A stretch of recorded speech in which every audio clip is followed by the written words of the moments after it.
반갑습니다. 장종료 시장점검입니다. 오늘 코스피 지수 예, 저점 이탈하고 크게 밀렸습니다. 수급이 망가지지 않은 상태에서 이런 흐름이 나왔다는 건 좀 특이한 경우, 계속 보지 못했던 일들이 일어나는 그런 현상이 시장에 만연하고 있는데, 뭐 모르는 일이 일어났다는 건 그만큼 또 어렵다라는 해석을 할 수가 있습니다.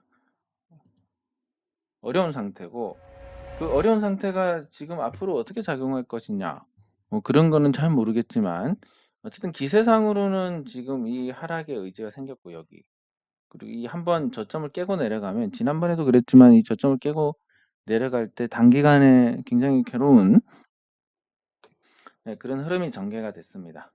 그런 부분들을 고려할 때 지금 단기 관점에서 코스피 지수가 이제 2000선으로 향하지 않을까, 이렇게 예상할 수 있고, 요 2000선으로 향하는 부분이 참 우리가 생각하는 그런 시장, 돈 넣고 수익 나고 이런 것과는 완전히 동떨어진, 그래서 이게 요 하락하는 과정에서 실질적으로 이 단계별로 이렇게 계단식으로 하락하고 있는데, 요 계단식 하락에서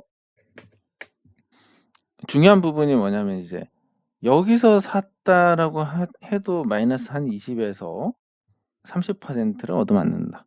여기서 산 사람들은 이제 그게 누적이 돼서 한 마이너스 70 정도 되는데, 이거나 사실 별 차이가 없는 상태가 될 수도 있습니다. 지금 들어가서. 그래서 계속 지겹지만 이제 좋지 않다, 조심해야 된다. 유동성이 빠지는 상황에서 주식시장이 오르기가 굉장히 어렵다라고 계속 말씀을 드려왔던 거고, 그리고 이번 하락이 마지막이냐? 그렇게 됐으면 좋겠습니다. 그러면 이번 하락이 마지막이다라고 하면 2000선을 잠깐 구경하는 정도의 흐름, 기왕이면 이제 2000선을 깨서 상징적으로 뭔가 흔들어 놓는 흐름이 나온다라고 봐야 되는데, 그게 이제 지수 차원에서 보면 마이너스 10%입니다, 현재. 그리고 대형주 위주로 빠지게 되면 뭐 대형주를 묶어놓고 중소형주를 망가뜨리든지, 아니면 대형주를 밀고 중소형주가 버티든지, 뭐 이런 현상이 나올 거라고 생각이 되는데, 차별화는 거의 확실하게 나올 것 같습니다. 왜냐하면 수급이 좋기 때문에 외국인이 팔지 않고 개인이 파는 상태에서 이런 흐름이 나왔다라는 건 굉장히 이상합니다. 그러면 개인이 팔아서 지수가 내린다. 결국 개인이 많이 보유한 종목에서 하락이 나온다는 의미입니다. 중소형주들이 오늘 하락을 주도하지 않았나 싶은데, 말도 안 되는 가격에서 아주 좋은 매수 기회가 생길 수 있다, 뭐 이런 형태의 흐름이 나왔을 때 중소형주에서는 절호의 찬스가 될 수 있다라고 봅니다. 대형주는 하나 더 남아 있습니다. 2000선까지 만약에 빠졌다, 대형주는 그 다음에 뭐가 남아 있냐면 경기 침체에 대한 우려가 남아 있습니다. 근데 중소형주들은 그런 거 저런 거 심리가 가장 우선하기 때문에 결국 마지막으로 나오는 그 하락은 마지막이 아닐지언정 중소형주에 있어서는 이번 하락이 마지막이다, 이렇게 정리를 할 수 있습니다. 그 하락에 대해서 이제 잘 대비를 하시고 대응을 하신 분도 계실 거고, 또 그렇지 못한 분들도 계실 건데, 중요한 건 뭐 여기서 후회한다고 달라질 게 없습니다. 그리고 이미 베어마켓 랠리라고 입증이 됐던 부분이고, 왜냐하면 요 갭을 못 채웠기 때문에 명백하게 저점을 갱신하는 이런 하락 추세인 거고, 그러면 이제 코로나19 이전에 지수 때 2100 정도 가까이 왔으니까 하반 경직성은 보여줄 건데, 기세라는 게 있기 때문에 일시적으로 깨는 정도에서 어느 정도 타협을 보지 않을까. 그리고 지금 투자 심리로 봤을 때는 중소형주들은 이미 패닉셀입니다. 매우 좋은 현상입니다. 현금을 갖고 있는 분들한테는 매우 좋은 현상이고, 이게 보통 한 5% 정도 되는 주주들이 주도를 하게 됩니다. 이 5% 주주들 때문에 집값도 그렇습니다. 한 7, 8%는 계속 그냥 집에 갖고 있고, 집을 갖고 있고 집에서 살고 별로 매매에 대해서 생각이 없습니다. 자연스럽게 그냥 '내 집값이 올랐네.' 뭐 이 정도인데 집값이 떨어졌네.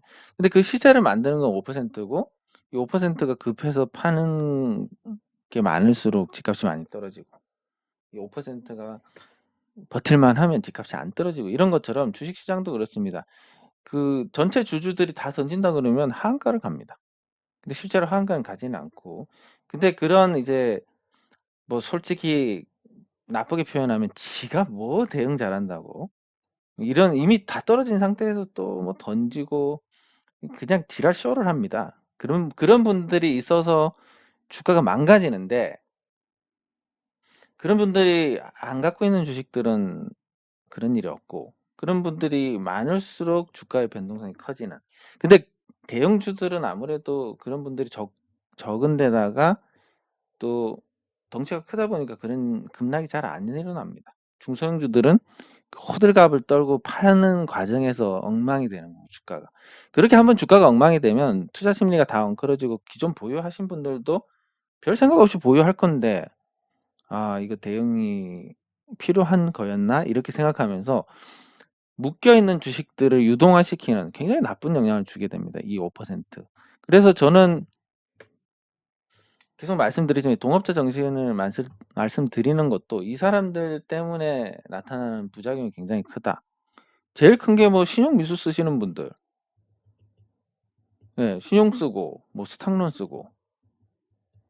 근데 그 5% 한테 얻어 걸리면 잘 버티고 뭐 하락할 이유가 없는데 하락해 가지고 반대 매매 나오고 다 터져 버립니다.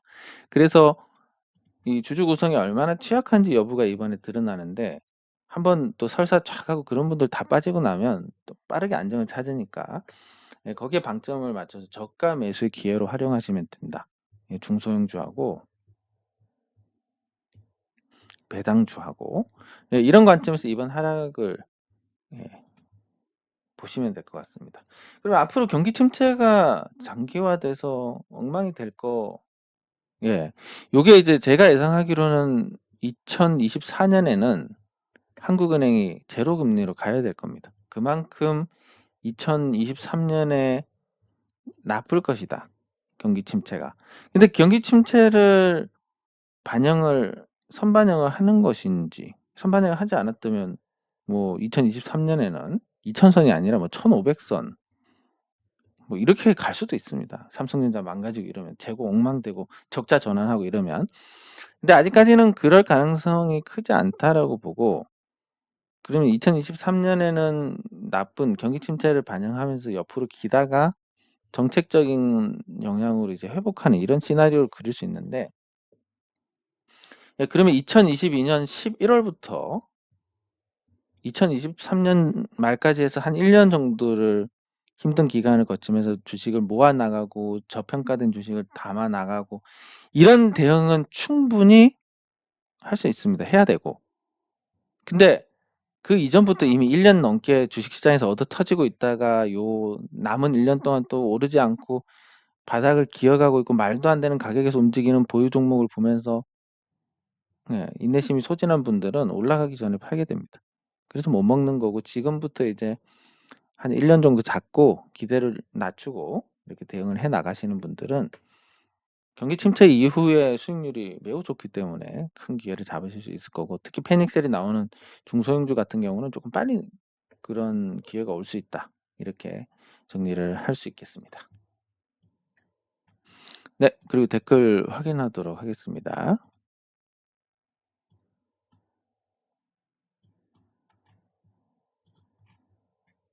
예, 감사합니다. 네, 감사합니다. 많이 힘든 시간이실 텐데 예, 그래도 감사합니다. 예, 요거 폭락 한번 얻어맞으면 그나마 이제 이 수익 본 걸 다 까먹으면 괜찮은데 항상 패턴이란 게 이렇습니다. 조금 들어갔다가 올라가네? 20 들어갔다가 올라가네 50 들어갔다가 이제 100 다 집어넣어야지. 요렇게 됩니다. 근데 이게 보통 이제 내리고 나면 물 타다가 100이 되는데 이렇게 해서 다시 내려오면 처음부터 100을 넣었으면 그냥 본전인데 실질적으로 돈이 많이 들어갔던 게 이 고점에서 많이 들어갑니다. 그래서 여기까지 오면 한번 이 큰 하락을 겪게 되면 복구하기조차 힘든 상황이 되는 경우가 굉장히 많습니다. 근데 이걸 이제 2번 하셨다니까 정말 예 힘드셨을 것 같고 예 이런 걸 교훈 삼아서 다음에는 이제 조금 더 나은 대응을 하실 수 있게 그렇게 해 나가시면 좋겠습니다. 예 감사합니다. 예 별로 좋아질 것 같지는 않습니다. 이게 유동성이 빠지는 과정이기 때문에 한번 시원하게 끝나고 나서 좋아져야 된다. 한 11월 월까지는 잘 모르겠습니다. 건식 폐배터리 리사이클링. 제가 이거 예전에 들어본 것 같은데.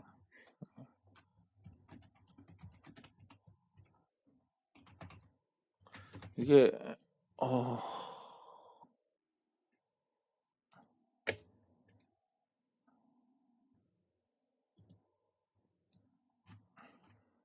저기 잘 모르겠습니다, 일단. 예, 잘 모르겠는데 일반적으로 이제 리사이클링 하는 건 습식으로 하는 경우가 많습니다. 왜냐면 전해 공정이 있어야 되니까. 예. 그리고 이 해소한 금속이 굉장히 순도가 높습니다. 그러면 이제 잘 모르지만 일단 습식하고 건식만 놓고 보면 습식 같은 경우는 이제 요 보통 이렇게 전해가 되는 걸 갖고 있고 금속을 갖고 있고 여기에 이제 보통 이제 납이 이 역할을 합니다. 여기에 전해가 된 금속들 예를 들면 폐배터리 같은 데서 리사이클링을 하려면 뭐 리튬은 건식 같은 경우는 해소가 안 될 거고 그리고 나머지 많이 들어간 뭐 코발트나 니켈이나 이런 거 고가의 어떤 금속들 같은 경우는 이 납을 기반으로 해서 붙었을 때 습식 공정에서는 굉장히 순도가 높은 그런 금속을 회수를 할 수 있습니다. 그래서 영풍의 건식 폐배터리 리사이클링 잘 모르겠습니다. 제가 한번 공부를 해봐야 되는데 일단 제가 공부를 해서 다음 시간에 말씀을 드리고 제 의견을. 근데 일반적으로 이제 제가 이맥사 INC 관련해서 이제 스터디를 해올 때 습식이 건식에 비해서 훨씬 낫다라는 예, 낫다라는 방식 자체가 훨씬 낫다라고 보기 때문에 잘은 모르겠지만 그냥 상식적으로 봤을 때는 습식이 훨씬 낫지 않을까 이렇게 보여집니다. 예, 그리고 폐배터리는 회수하려면 한 10년까지는 돈 벌기가 어려운 분야니까 이게 규모가 안 돼서 네 그래서 영풍의 주가 상승을 기대하기도 좀 어렵지 않나 저걸로는. 예 그렇습니다. 네 감사합니다. 네 감사합니다. 많이 힘든 시간이실 텐데 제 생각에는 한 달만 더 버티면 이제 조금 주식 투자하기 좋은 환경이 되지 않을까. 가격적으로는. 그리고 수급적으로는 한 1년 정도 있으면 좋아지지 않을까 이렇게 봅니다. 자, 그러면 오늘 현대 아울렛 화재가 있었는데 결국 그게 이제 전기차가 원인이든 아니든 앞으로 그런 문제가 많을 겁니다. 지금 ESS 같은 경우 매일 충방전을 하기 때문에 불이 납니다. 모든 ESS 지금 화재로 인해서 원인 불명 화재로 인해서 그런 신규로 이제 하지 않는 상태입니다. ESS를. 네, 그리고 이 에너지 저장 시설을. 그리고 전기차도 마찬가지입니다. 이 ESS보다 충방전의 회수가 느릴 뿐이지 구조 자체가 물론 이걸 뭐 보완을 했다라고 하지만 어떤 소재든 노화가 되지 않는 소재가 없습니다. 예. 그래서 예를 들면 뭐 지붕에 간단하게 요 선라이트가 있습니다. 선라이트 밟아도 안 내려갑니다. 근데 태양광 공사할 때 이 선라이트를 다 교체를 합니다. 왜? 나중에 5년, 10년이 됐을 때는 AS 하려고 갔다가 밟아서 이거 떨어지는 경우가 생기기 때문에 태양광 할 때 미리 다 컬러 강판으로 다 덮어버립니다. 그런 것처럼 배터리도 제가 예전에 말씀드렸듯이 요 분리막이 있는데 이 분리막을 아주 견고하게 하자니 비용이 올라가고 또 여기 밀도가 낮아지게 됩니다. 이만큼 배터리하고 상관없는 게 차지하기 때문에.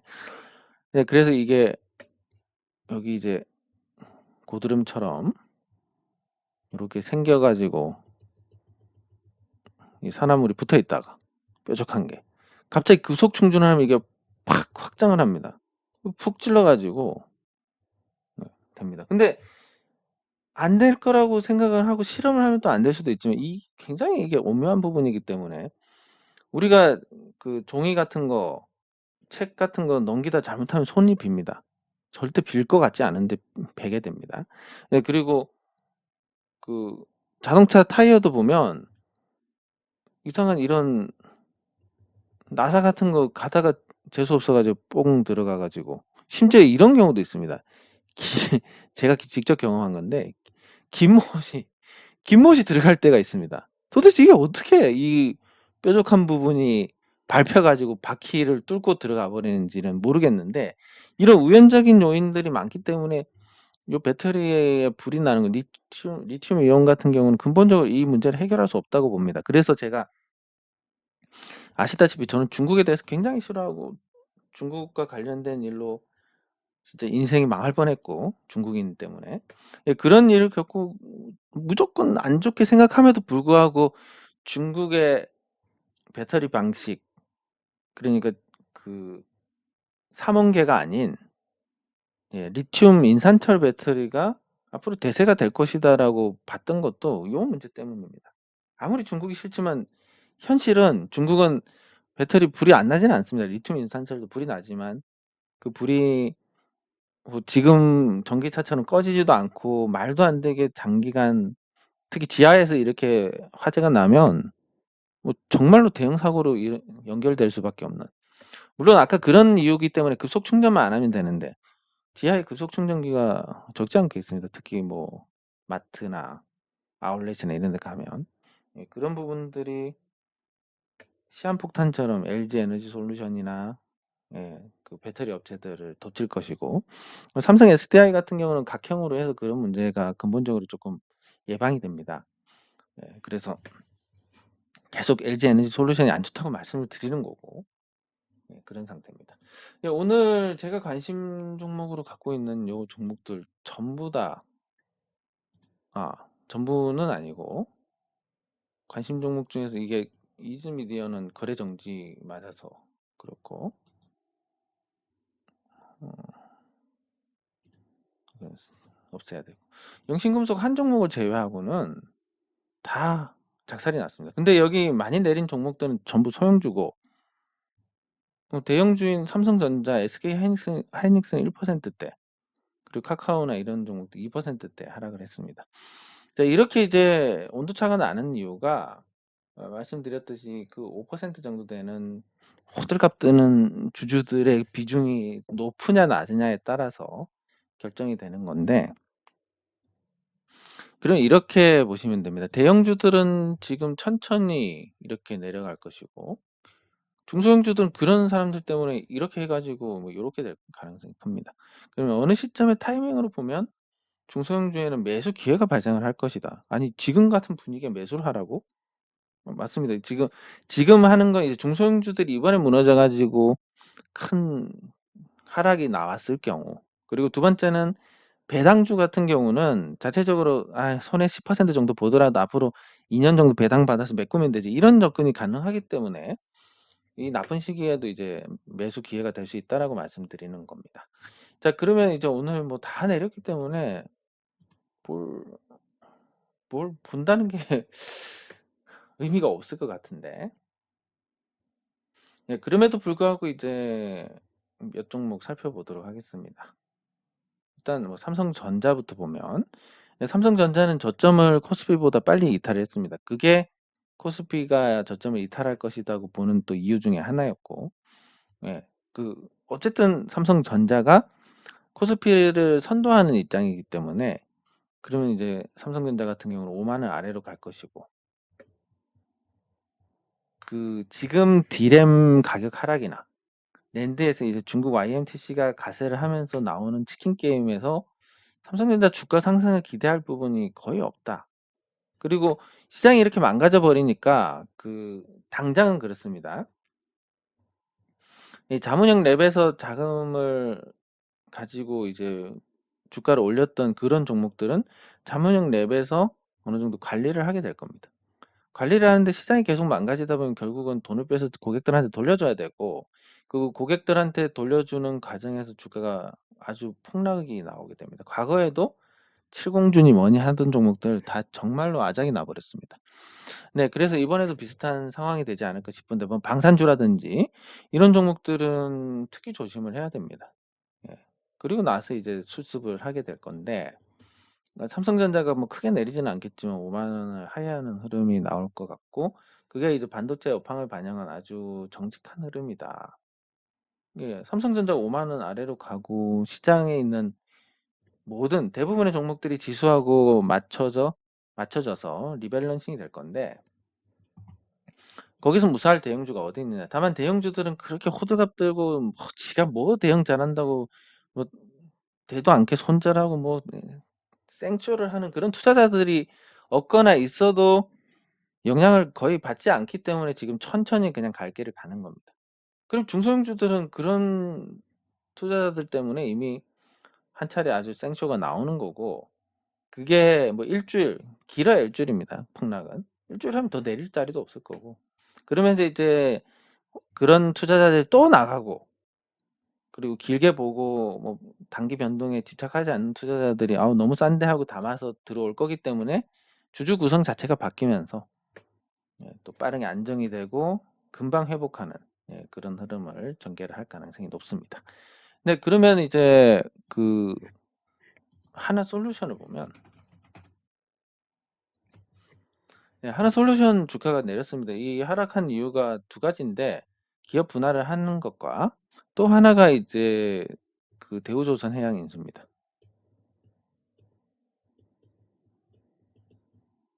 네, 그리고 기업 분할. 네, 하나 입장에서는 굉장히 지금 잘 하고 있는, 아주 영리한데 2008년에 하나가 6조 7천억에 대우조선해양을 인수를 하려고 했다가 깼습니다. 이거 인수했으면 아마도 하나그룹 전체가 망했을 겁니다. 요걸 안 하고 삼성으로부터 삼성 종합화학하고, 그리고 지금 하나 에어로스페이스, 삼성 그때 당시 이름이 뭐였지? 생각이 안 나네. 아무튼 한국항공우주, 아니 이름 잠시만.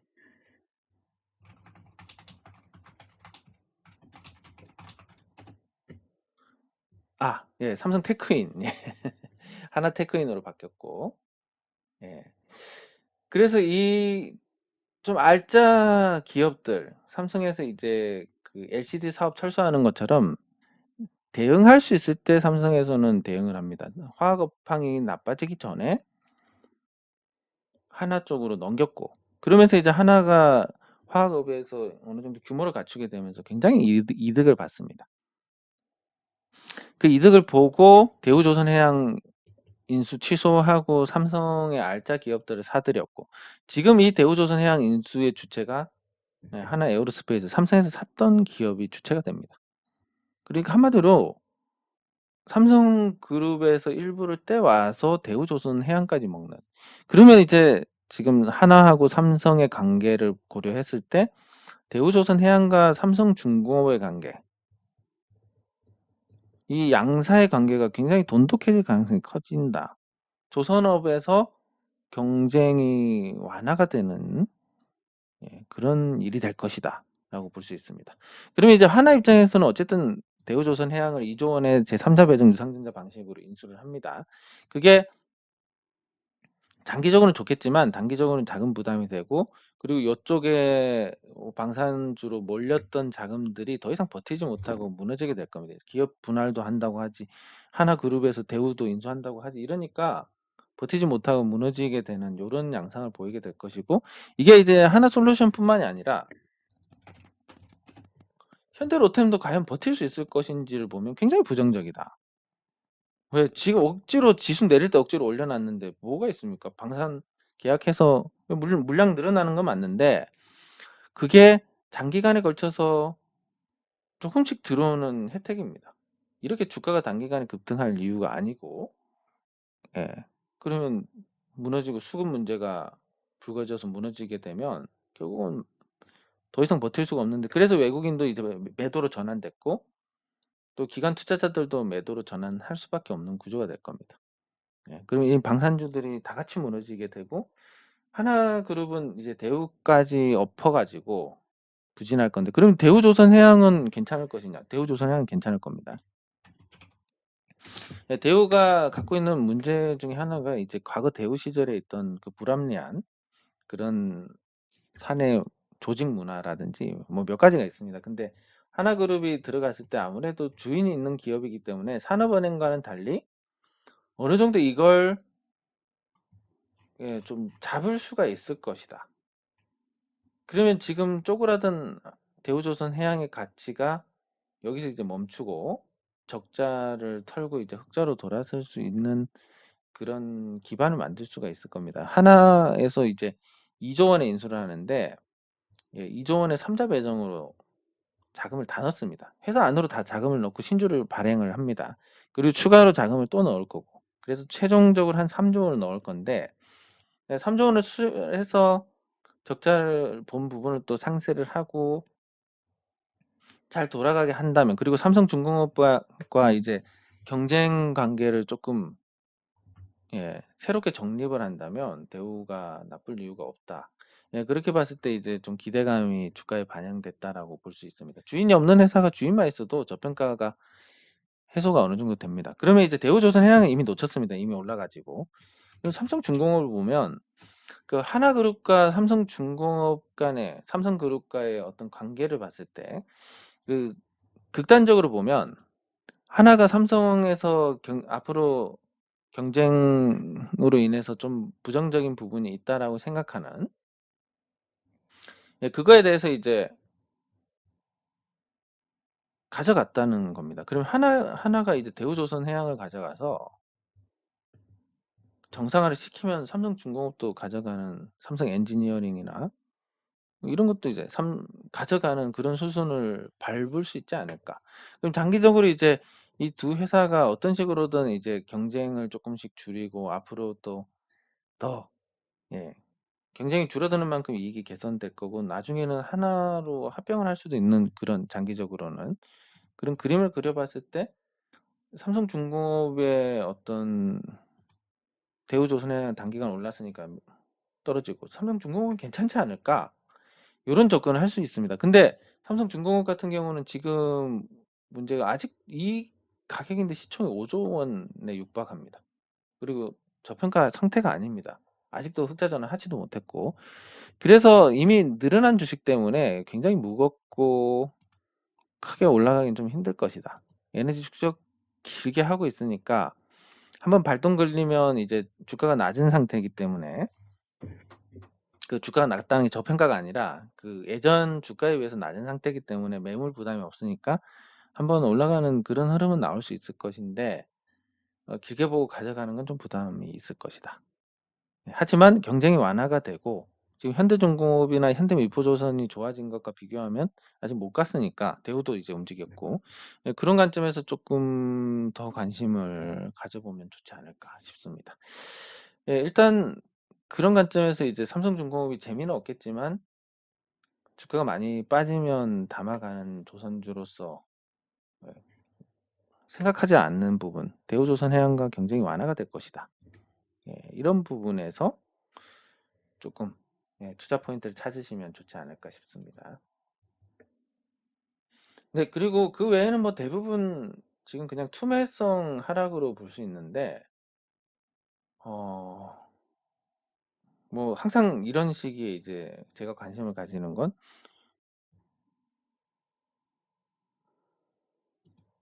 엑스큐어 같은 종목, 이제 올라서 빠지긴 했는데 이 종목이 지금 시가총액이 273억이고 캐스테 코리아가 이제 266억이 됐고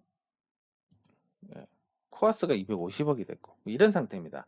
이 종목들이 뭐 정말 이렇게까지 빠질 만한 이유가 있는지, 아니면 그냥 아까 말씀드린 그 5%의 주주들로 인해서 나머지 95%의 주주들이 속절없이 이렇게 보게 되는지를 보면 그 거의 대부분 후자고, 이렇게 이제 되면서 나오는 인식이 시가총액이 250억인데 그럼 최대 주주 지분율이 코아스 같은 경우는 30%라고 해도 75억이네?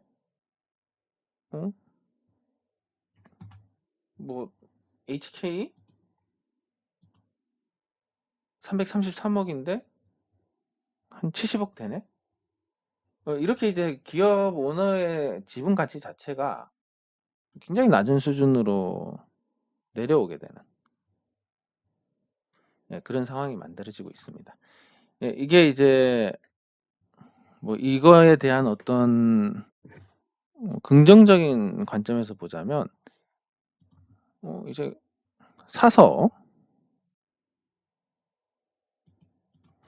주식을 사서 경영권 내놔, 요런 관점에서 이제 움직임이 나올 수 있는 수준의 주가다. 왜냐면 이 회사가 갖고 있는 자산, 그런 게 아무리 지금 경기 침체고 앞으로 뭐 나빠진다 하더라도 이 가격은 너무한 거 아니냐. 이게 이제 대형주에서는 나올 수 없는 부분입니다. 왜냐면 삼성전자가 지금 시가총액이 300조인데 이게 떨어져서 200조라 하더라도 200조나 되는 시가총액을 누군가가 사서 뭔가 경영권에 도전한다. 이건 불가능한 일이고, LG 에너지 솔루션도 100조 원이고 이게 떨어져서 뭐 50조가 된다 하더라도 50% 이상 지분이 있으니까 또 불가능한 얘기입니다. 이미 그리고 시중에 그만한 돈도 없고, 근데 이 작은 종목들을 보시면 뭐 70억인데 물론 아주 큰 금액입니다. 큰 금액이지만 정말로 이거에 대해서 그냥 단순하게 계산을 하고 자본시장에서 기능이 정상적으로, 자본시장 기능이 정상적으로 하면서 그 주주 한 주당 1 의결권을 인정하는 이 기본적인 상법이 인정이 되고 그 외에 모든 주주가 평등한 이게 정말로 현실에 그게 맞느냐? 맞다면 이 정도 자금이 들어와서 회사를 뒤집어 버린다, 경영권을 뒤집어 버린다라는 개념은 충분히 먹힐 수 있는 부분입니다. 네, 그래서 이제 제가 중소형주에서 다른 종목들은 한 1년 정도 봐야 됩니다. 경기 침체를 지나야 되니까. 그럼에도 불구하고 중소형주들은 이번 패닉셀이 매수 기회가 된다고 말씀드리는 건 뭐 오른 것도 없고 이미 지수로 보면 코스닥 200대 200에서도 나올까, 200선 정도로 봤을 때 볼 수 있는 주가 수준인데 거기서 또 떨어지고 있으니까 이런 건 이제 1년 후 이런 거 볼 그게 아닙니다. 경기 상황과 또 별개의 주주 민주주의와 관련된 부분들이 생기기 때문에, 그래서 중소형주들 같은 경우는 이제 그 패닉셀이 이번에 나오면 더 내려갈 게 없습니다. 시가총액이 250억인데 뭐 여기서 뭐 얼마나 내려가겠습니까? 만약에 250억에서 패닉셀 또 나와가지고 100억이 됐다. 그럼 최대 주주 지분율이 20에서 30억인데 이걸 누가 가만두겠습니까? 그런 관점에서 이제 그 저가 매수 기회가 될 것이다. 이렇게 보시면 될 것 같고, 대형주들은 시간을 두고 흘러내릴 가능성이 높으니까 지수 하락이 당분간 진행형이고 급락 패턴이니까 지수가 쉽게 건드리기만 해도 빠질 거고, 그래서 2000선을 잠깐 하회하는 그런 흐름까지 나와야 겨우 진정이 되지 않을까 이렇게 보고 있으니까 당분간 현금을 갖고 계신 분들은 손가락이 간지럽더라도 꼭 참으셔야 될 겁니다. 네, 장 종료 후 시장 점검은 여기서 마치도록 하겠습니다. 수고하셨습니다.